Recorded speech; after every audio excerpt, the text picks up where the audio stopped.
Merhaba futbol severler. La Liga'nın 33. haftasında nefes kesen bir maç izledik. Getafe sahasında devlerden Real Madrid'i konuk etti. Şampiyonluk yolunda emin adımlarla ilerleyen Real Madrid bu zorlu deplasmanda galibiyeti kaparak lider Barcelona ile arasındaki puan farkını 4'e indirdi. Ama asıl olay milli gururumuz Arda Güler'in muhteşem performansı.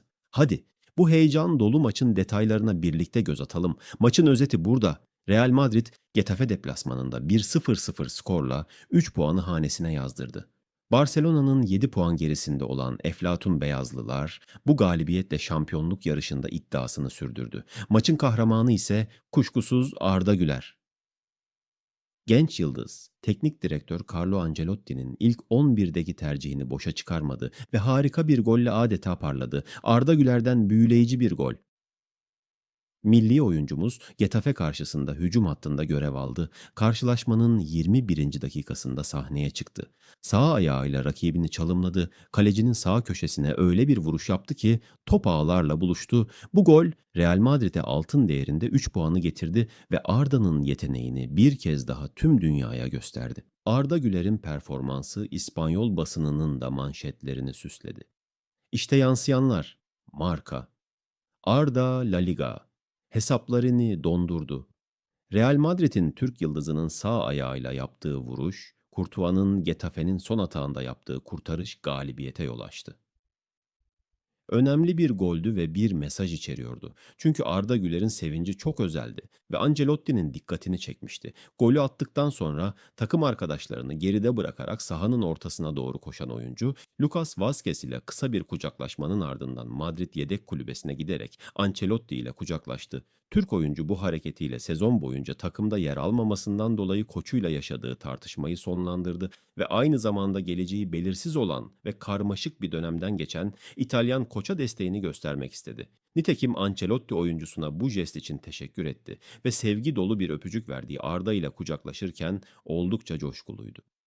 ASS, Arda, Kroos gibi çalışıyor. Bu sezon şu ana kadar çok fazla şans bulamadı.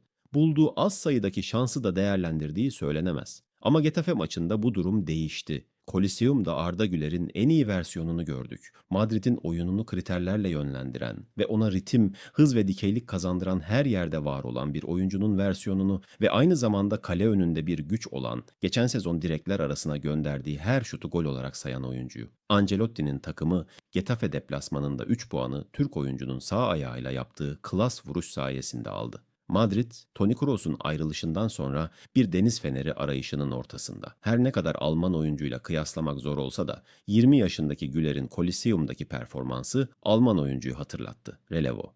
Bu çocuk neden daha fazla oynama diye.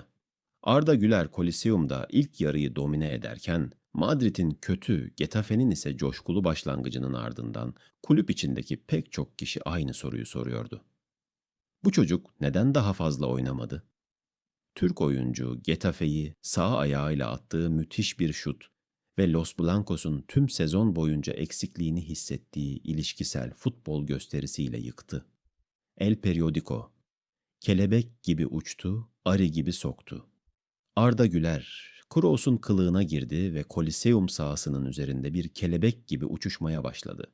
Ve 21. dakikada beyazların kötü yönettiği bir kontra atağın ardından alanın kenarında topu sağına aldı ve oradan kötü bacağıyla Arda Güler sağ ayağıyla Soria'yı şaşırtan bir şut çıkardı ve Madrid'i öne geçirdi. Kelebek gibi uçtu, arı gibi soktu. Bu gol Madridli oyuncular boşluklarda göründüğü için pres yapmakta yarım saniye geciken Bordalas'ın takımına karşı beyazları rahatlattı.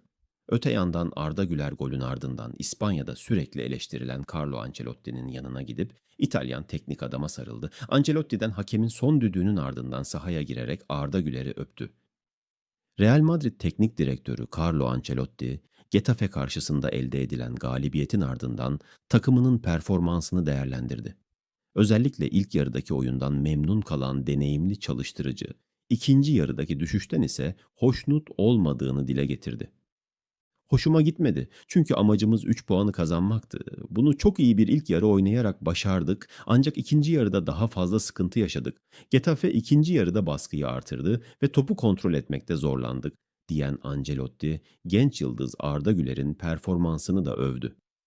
Güler, iç sahada oynayan bir oyuncu olarak kendi tarzında çok iyi, kaliteli, yaratıcı ve oldukça sakin bir oyun sergiledi ifadelerini kullandı. Ancelotti yaklaşan Copa del Rey finali hakkında da konuştu. Finaldeki rakiplerinin Barcelona olmasıyla ilgili gelen soruya şöyle yanıt verdi.